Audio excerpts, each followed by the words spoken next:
be here now. Just be here now.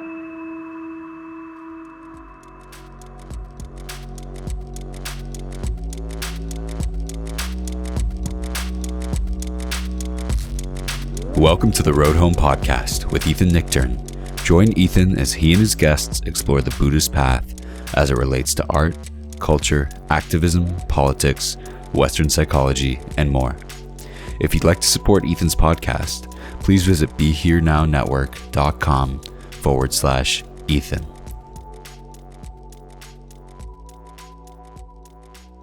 So hi everyone, this is Ethan Nichtern for the Road Home podcast. Again, going to just be sharing some thoughts and ideas coming from, my own perspective, but also my interpretation in a 21st century context of how I practice and work with the Buddhist teachings. We have a few really good conversations coming up on future episodes of the podcast, so please subscribe if you want to hear those conversations. Going to be having in future episodes my friend psychotherapist Heather Coleman talking about breaking up when relationships don't work out, something a lot of people are experiencing right now. I'm going to be talking with my friend Maud Newton, who just wrote a book about reckoning with her ancestry, including her ancestry that she found out were slaveholders in the South in the United States, and also going to have great Zen teacher Zendru Earthlyn Manuel talking about her latest book and work with shamanism and the Buddhist and Zen teachings. So today, though, when you're hearing this, and maybe at any time that you would hear this, even if it's not when it's released, we're in a time of great conflict in the world, great fear. When I'm recording this, things are kind of changing by the day, and I find myself checking back in with the Twitter feed to get a real sense of what's happening on the ground. But the Russian invasion of Ukraine is devastating and painful, and also at this point clearly not going the way Mr. Vladimir Putin wanted it to go so far, and there's a lot of attention around that, and we're also just existing in this time where people are in a state of conflict with each other, on a collective level and on an interpersonal level. We're existing in a time where people have very different and sometimes very confused streams of information about what's going on in the world. We're in a time where you can choose, if you want, to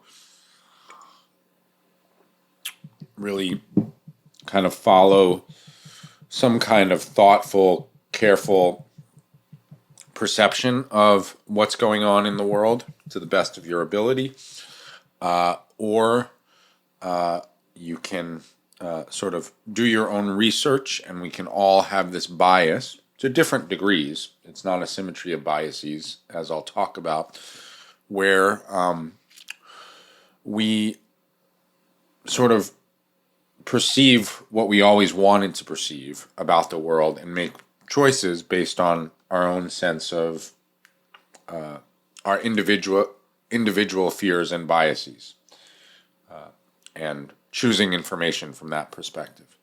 And it's creating a lot of conflict.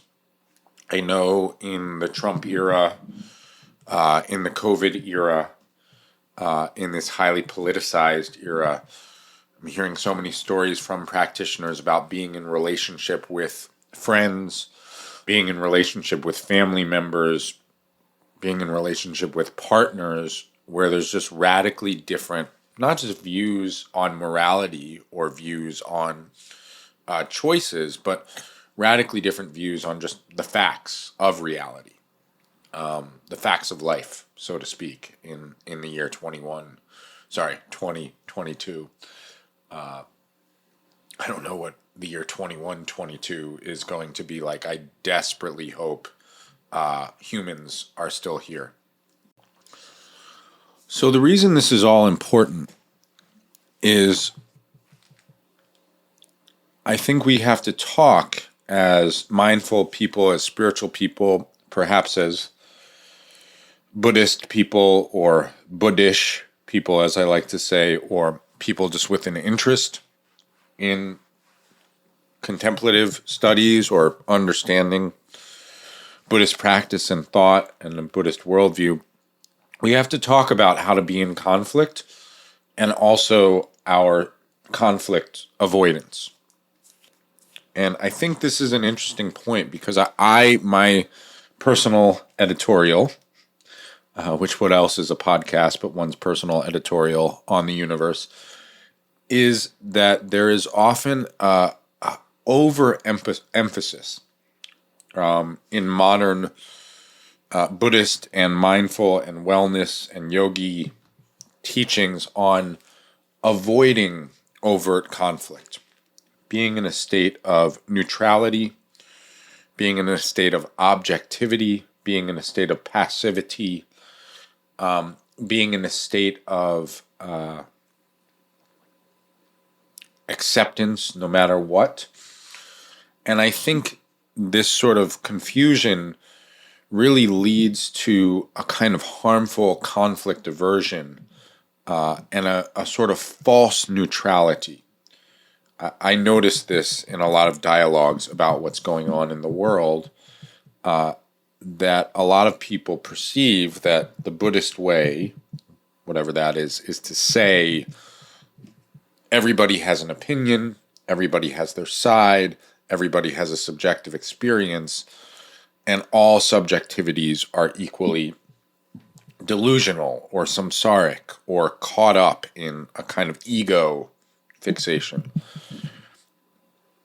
And we also exist in a kind of media narrative that I've noticed where there is a desire, and I think this is because journalism has this, from a Buddhist perspective, what I would call a false view of maintaining objectivity. And what I would like to point out is that objectivity and neutrality are not actually Buddhist teachings. We are subjective creatures. So that's the first premise of what I want to talk about in terms of how we looked at our conflict avoidance and how we maybe handle conflict, be in a state of tension or conflict with other people in a way that is not aggressive, is not violent, is not causing harm or suffering.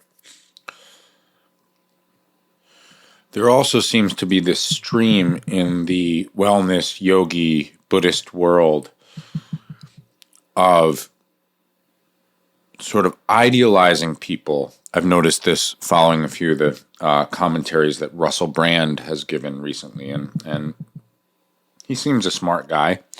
I don't have any problem with that, and I don't really know his intentionality with anything that he's doing, but there does seem to be a kind of idealizing of this position of a kind of detached neutrality on the events of the world. For example, vaccines, or for example, what's going on in Ukraine right now, and a desire to point out that all of these other subjective factions are kind of just symmetrical in their confusion, right? So there's a kind of whataboutism or a both-siderism that is a longing to hover above the entire state of conflict. And in that hovering above, there's this feeling of like, that is the true awakening. That is the true non-confused state. And I think what a lot of modern thinkers, especially those who are pointing out the limitations of being like Russell or I am, a straight white male who's not naming our social location, is that the hovering aboveness of any state of conflict is its own location, right? It actually is its own. It's not neutrality. It's its own subjectivity, right? It's its own location, and it can be quite a comfortable location. It can particularly be quite a comfortable spiritual location, right? That's the thing is neutrality, and this is what I think we have to get at for us yogis and Dharma practitioners. We have to start to understand that neutrality and the philosophy that kind of bolsters our idealizing of neutrality is comfortable. It's more comfortable than the tension of being in a state of conflict, right? It's more comfortable than saying, actually, I'm going to take a side here. And you can disagree with me, but I'm going to take a side based on what I'm seeing and what I'm studying and what feels also like it. I think this is the Buddhist perspective of how we take a side. What feels like the side that actually is reducing dukkha or confusion or suffering the most, right? That's less comfortable. And I think this is the first thing we have to really acknowledge as Dharma practitioners is actually making a choice to be in a state of conflict and name a state of conflict is tense. It's frictive. It doesn't feel good, you know? It doesn't particularly feel good to me when I meet a friend, for example, who has some holistic medical explanation for why they're not getting vaccinated or why they didn't get vaccinated, to feel that and be like, that doesn't help other people. That's confused, you know, to actually feel that in my bones. Like, you're not actually being a good teammate with your other humans right now. It doesn't feel good to think that about another human. It feels much more comfortable, especially if you have the privilege to remove yourself into this sort of spiritual space of objectivity. It feels much more comfortable to be like, well, some people are getting vaccinated, some people aren't getting vaccinated. There's different perspectives on the matter, right? And we all have our subjective biases, our karmic veils, etc. And so who's to say that one perspective is more awake than the other or reduces suffering more than the other? Who can say? Right? That's actually what I would say is it's a strategy for dealing with the discomfort of being in states of conflict. What I would also say is it's a passive-aggressive strategy. It's a way of suppressing the internalized pain of being like, sometimes I'm in a state of disagreement, you know? And sometimes I think certain people are radically confused, right? Sometimes I think there are decisions to be made in the world. There is, does Buddhism believe in right and wrong? No, but we do believe in skillful and unskillful, wholesome and unwholesome. We believe in a view that is coming from a kind of self-oriented or selfishly oriented individualism versus a view that's coming from an understanding of interdependence and the influence of our actions upon rippling outward on ourselves and more than just ourselves, right? So we do actually believe in things.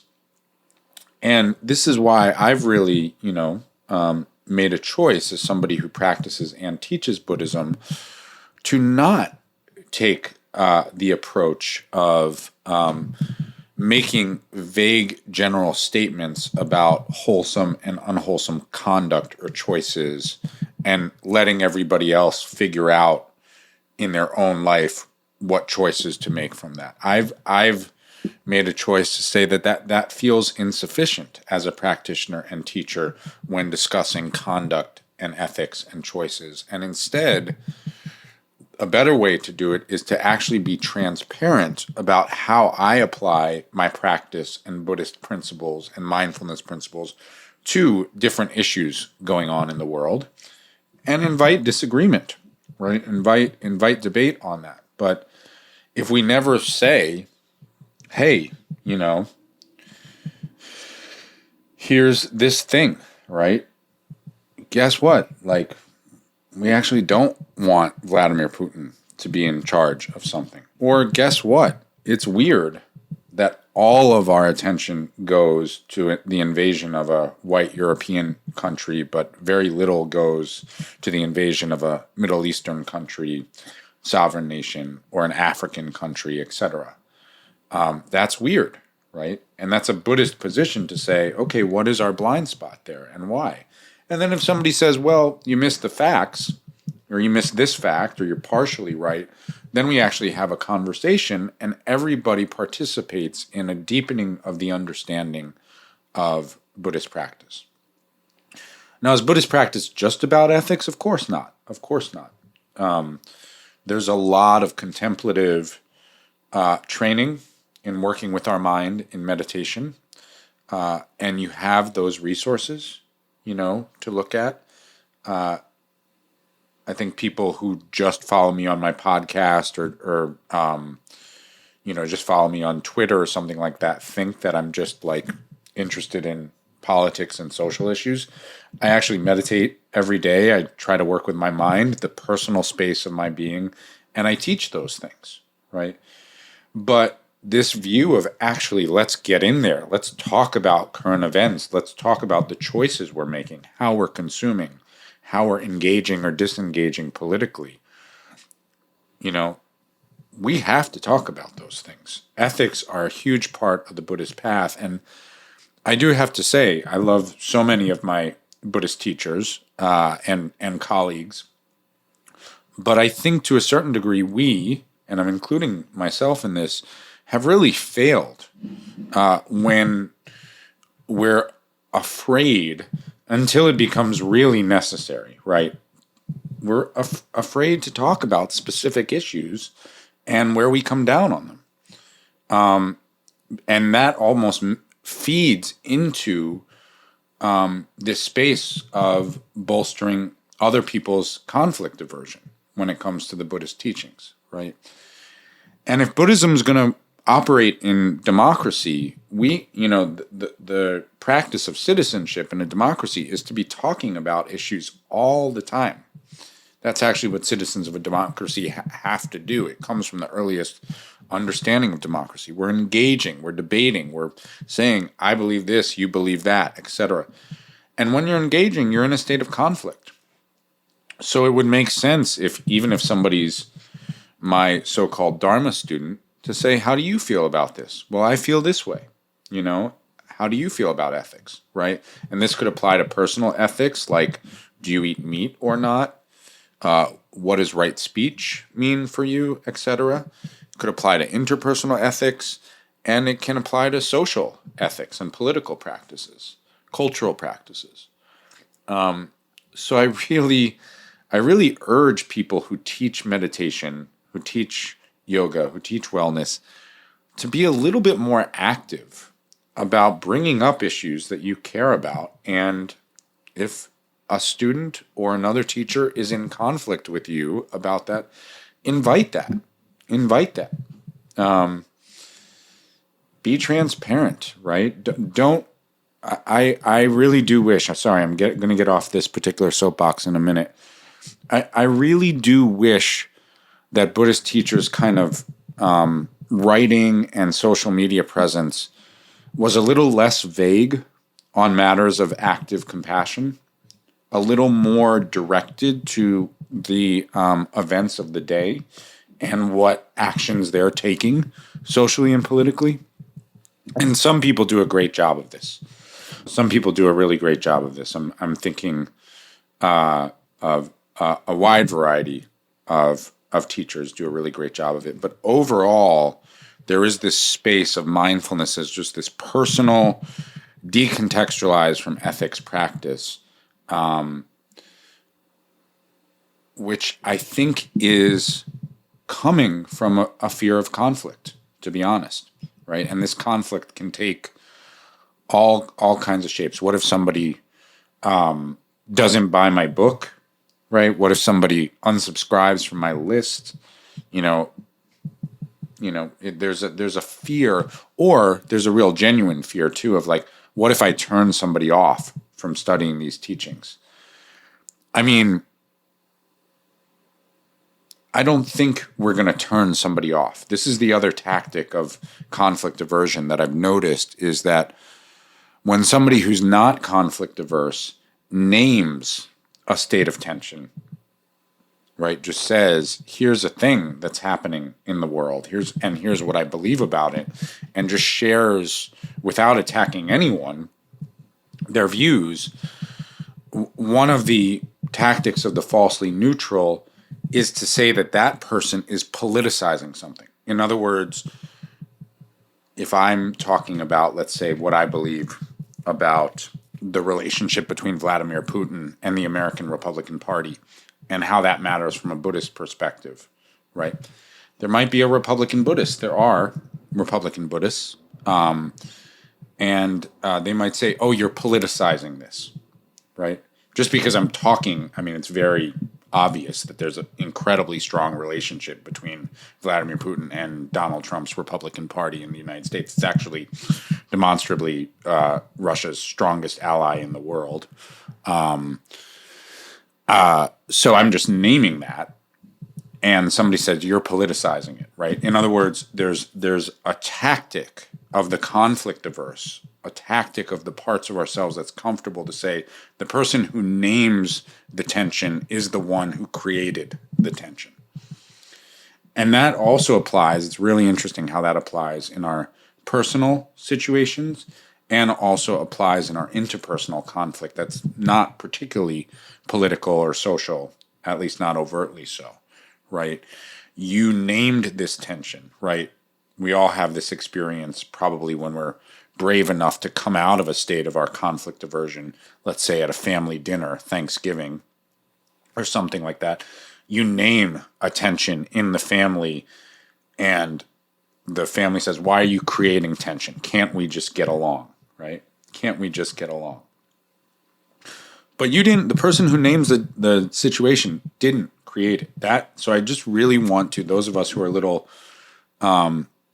fearful about being more lovingly in conflict and in a state of confrontation, to say this is one of the number one tactics, right? To say that the person who is naming the tension created the tension. It's really problematic from a mindfulness standpoint, because the basic view of mindfulness is we have to name everything if we want to be present. We name what's happening, right? Pleasure, body sensation, anger, right? Tension, right? That's what mindfulness practice is. It's not transcending what's happening. It's naming the stream of moments. So in an interpersonal or a social or political space, the mindfulness practice, in my humble opinion, is to name what's going on, right? To name what's happening, right? And then you get called divisive for naming it.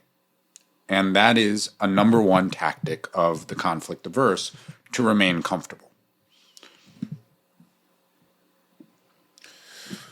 Okay, so now let's assume that there's a situation, let's say with a friend or a family member, or a larger political situation that we're willing to step into, which again, that third one, to be a citizen of democracy, requires that we are constantly doing that, actually. It's actually, democracy is synonymous with the engagement in loving conflict. But let's assume that we're able, and a lot of the students that I work with, we talk through how to actually step into a space of conflict with somebody from from a loving and perspective and a standpoint of compassion and awakening. What are some of the principles of actually engaging a state of loving conflict? Well, we have the principles of right speech, of course, right? And there's various principles in Buddhist thought of right speech. The first one has to do with mindful listening, right? So we don't just shut someone out. I do, by the way, really just to study, again, the tactics and strategies. I go to the Fox News website once a day. It's fascinating how the narratives work there, and the larger structures of narrative. And, it's basically Fox News is an entire apparatus built to just capture the white amygdala and kind of keep it in a netting, and recapture it. It's very villain-driven. The villains are almost always women in the Democratic Party, and usually women of color, you'll note, if you go there. And then just a lot of fear-based reporting. So it's a real platform of selling fear. But let's assume that you're actually in a state of conflict and you decide to talk to somebody and say, this is not okay. This is where I stand. This is a problem, right? I disagree. And here's why I disagree. So first we listen. I do think that that's a Buddhist perspective. And this is a practice. Because there is something when there's a tension, we want to really talk. We want to express what's wrong, right? We want to talk about the suffering, talk about the injustice. And there's a space in Buddhist practice of right speech where we listen. Now, here's the thing about listening and right speech. This is tricky in the modern world. The first thing I always say about why right speech is complicated is I always like to remind people that the Buddha taught right speech within the Sangha. It was a code of conduct and practices for expressing and listening that he taught to his monastic community, which means that everybody who was hearing this teaching was basically agreeing to the same attempt at practice. Everybody was agreeing to the principles of deep listening, what we could call it now, right speech. So, and it was hard enough with everybody agreeing, okay, we're going to try to practice this in the Sangha, in the community. It's not the case that everybody at your family gathering is familiar with any of the principles of mindful or right speech or wants to be familiar. It's certainly not the case that bots and trolls on Twitter have agreed to the principles of attempting to practice right speech. So it's very hard. It's very hard, right? But actually receiving what is somebody's pain, what is somebody's perspective, right? I think that's an important step. It's also an important step, I think, because we can find out pretty quickly, if we trust ourselves, whether or not somebody is coming in good faith, or whether they're being tactical from a self-defensive standpoint in how they are trying to engage us, right? And one of the tactics, again, is for the conflict-averse person or the comfortable person to claim that we are actually creating the tension when we name the tension. So is this a good faith conversation? Is there space here to keep expressing, to keep listening? I'll talk about what happens if we determine there isn't space. But 4 classic Buddhist principles of right speech are, once we determine that we do want to express ourselves, the idea is to say what is true to the best of our ability. And we might not always know in certain situations what is completely true, but to say what we believe to be true with the best faith and trust in the overall situation, with a willingness to receive new information about what else might be true. The second principle is this kind or is this overly harsh? So I think I have a playful sense of humor, sometimes sarcastic or ironic, but I try to the best of my ability to make sure that there's actually space for that to feel that doesn't come across too harshly, right? And it might, when somebody mistrusts me, it might not be the time for humor. Our ability to use humor is usually based on the establishment of good faith and trust. So kindness, not saying what is too harsh, right? So there's a softness or a gentleness along with a straightforwardness in the Buddhist practice of right speech in a space of conflict. The third is to avoid divisive speech that is intentionally set to try to turn people against each other, right? Which, we live in a world where there's very powerful interests that a lot of these misinformation campaigns are based on the tool of divisiveness. It's the actual strategy, right? But we are trying to practice not engaging in setting people against each other. And the fourth principle is to avoid idle chatter or useless speech that doesn't really accomplish anything other than the filling of space, the creation of entertainment, and the avoiding of the alone quality of and the boring quality of silence. But it's really those first two that I think are important. And I think it's tricky because we also exist in an environment where it kind of feels cool. I noticed this in social media, just to dunk on people, right? Just to like subtweet somebody or something like that and kind of annihilate them or call them a garbage person or you're trash. And one thing I try to do is always speak respectfully to people.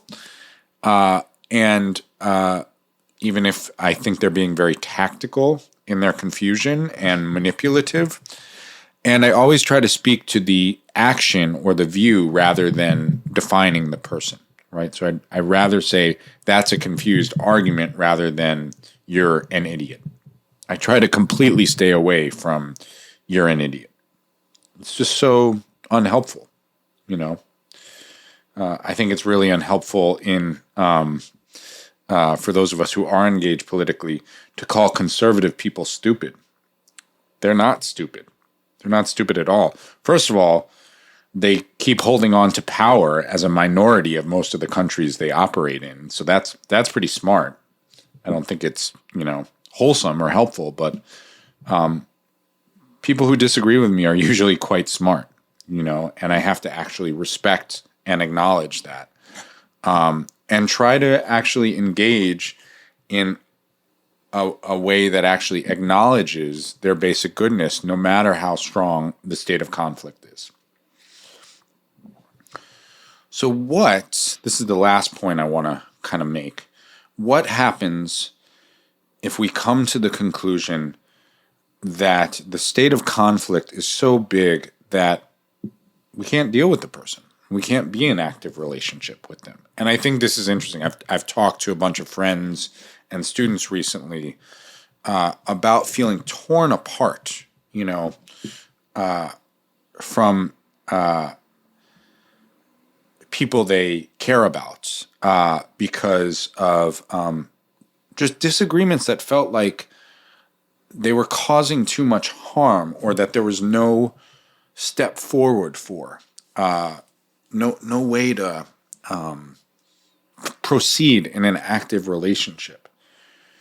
And one of the things I've noticed, especially when it comes to things related to the vaccine issue, because that's been a conversation I've had a lot recently with students, especially just because the sort of vaccine hesitant and the anti-vax perspectives are so oddly common within wellness and spiritual spaces, is that, again, this is when we decide I can't be in active relationship with somebody. That is the point where the kind of the tactical approach comes back at us, and the person says something like, Why can't we just disagree on this and still be friends? Why aren't you a Buddhist? Why do you have to make such a big deal of this? You believe one thing, I believe another. Why can't you have compassion for me? And so there's an attempt to kind of bring us back to this view that neutrality, acceptance, conflict avoidance are the highest principles, rather than what actually are, from a Buddhist perspective, the highest principles, which is reducing dukkha, confusion, harm, and suffering wherever we can. That's actually the highest principle in Buddhism. Sorry, but neutrality is not the highest principle in Buddhism. It's not even a principle in Buddhism. Right? So this argument might come back at us like, can't you come to Thanksgiving anyway? You know, the family loves you, etc. And then we have to decide, like, there's a moment where, to be the conflict-facing person, you have this feeling of, pardon my French, but am I the asshole here?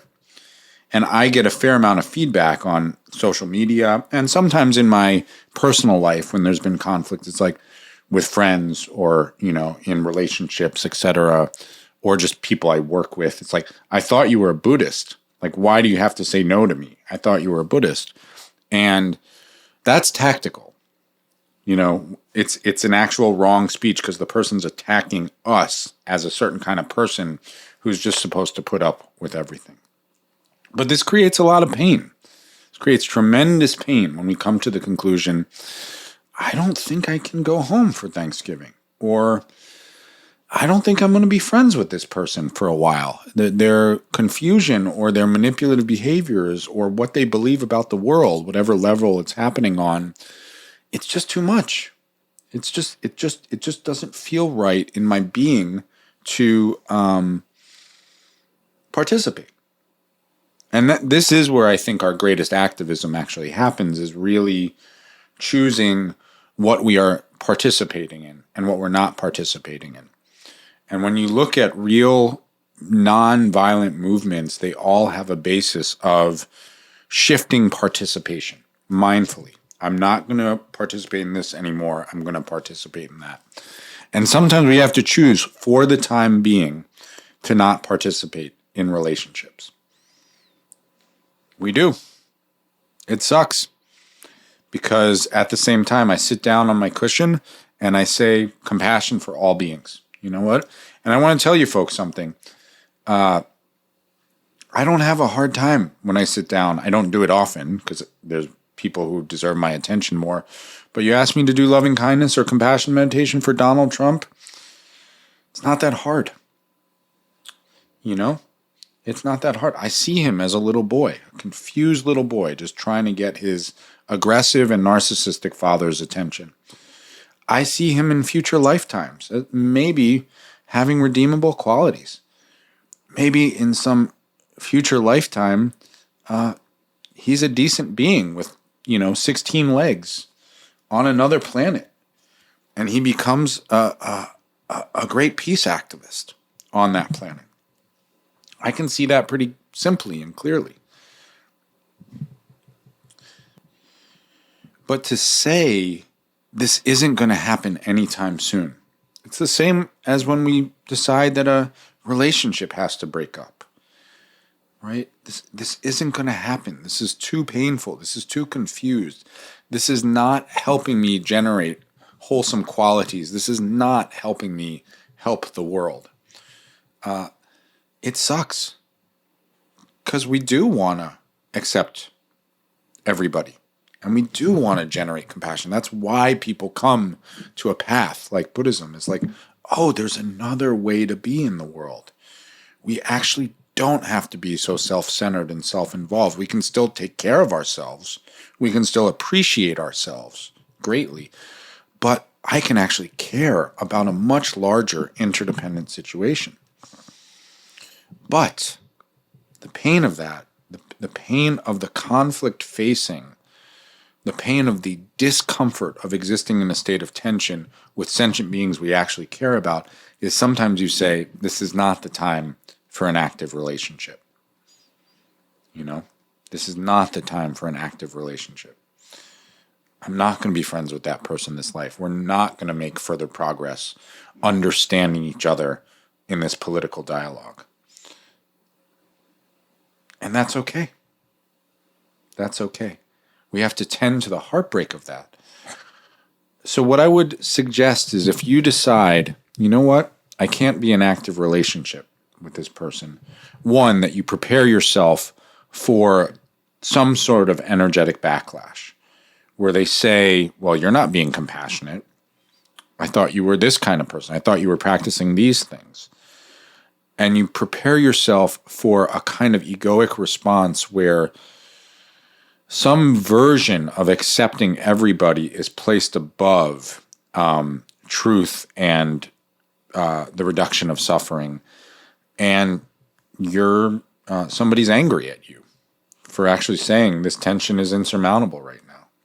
And the other thing I'd suggest is if you decide that you have to leave a relationship, keep that person in your practice. If you have a practice like a metta meditation or Tonglen meditation or visualization practice that has compassion as its core element, include that person, include them, and realize the difference between active relationship and the vast truth of interdependence. The vast truth of interdependence is we are, from a Buddhist perspective, is we're all related across lifetimes. You know, all sentient beings have been my mother is one Tibetan contemplation. Donald Trump has been my mother. That can be taken in many different ways, and it's a very bold and perhaps triggering statement. So I'm connected with Donald Trump across many lifetimes, and I accept that. That doesn't mean I want him to have any power right now. I am willing to, because my daughter's future is on the line, I am willing to keep confronting the conflict of that sort of empowerment in the world with love, but with whatever force my not so brave being is able to muster. So we're all connected. And we will be connected. And the person, whether it's an ex, whether it's a coworker, whether it's a member of your family,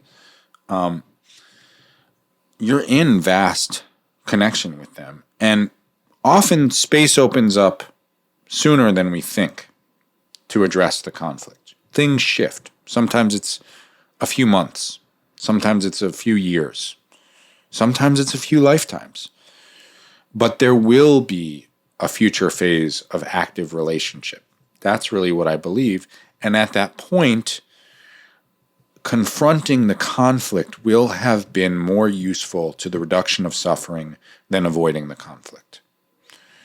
I genuinely believe that. Conflict avoidance is our greatest spiritual obstacle right now. And spiritual teachings that frame neutrality or objectivity or conflict avoidance as ideals instead of things like listening, naming, compassion. Those are real ideals to my mind.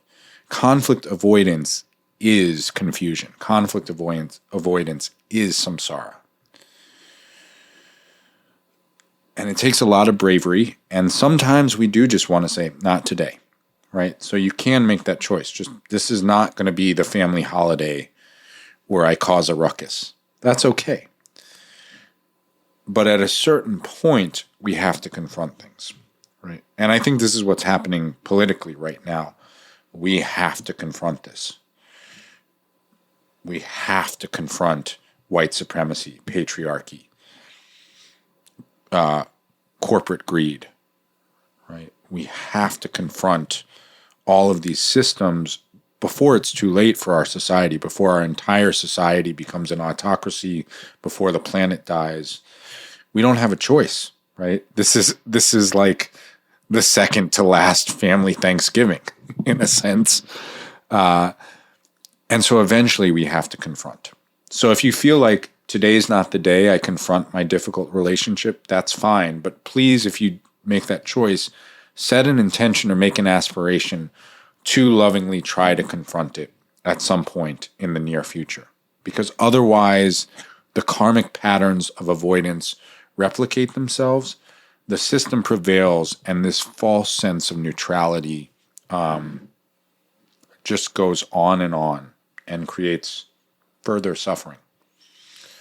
So anyway, I'm getting off the soapbox now.